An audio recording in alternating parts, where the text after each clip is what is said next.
যে কোনো ব্যবসাতে যদি কোনো চোরের হাত পড়ে তাহলে সেই ব্যবসা ধ্বংস হয়ে যায়। এই জিনিসটা আমি আগে বুঝতাম না।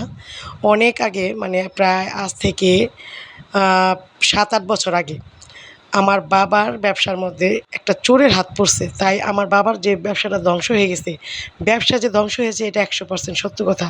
তো এখন বুঝতে পারলাম কোন চোরের হাতের কারণে আমার বাবার ব্যবসাটা নষ্ট হয়ে গেছে। আমাকে অনেকেই বলেছিল, আমি তখন একেবারেই বিশ্বাস করিনি। মানুষকে আমরা প্রচুর পরিমাণের বিশ্বাস করতাম। চোখ বন্ধ করে মানুষকে আ যেকোনো দায়িত্ব দিয়ে দিতাম।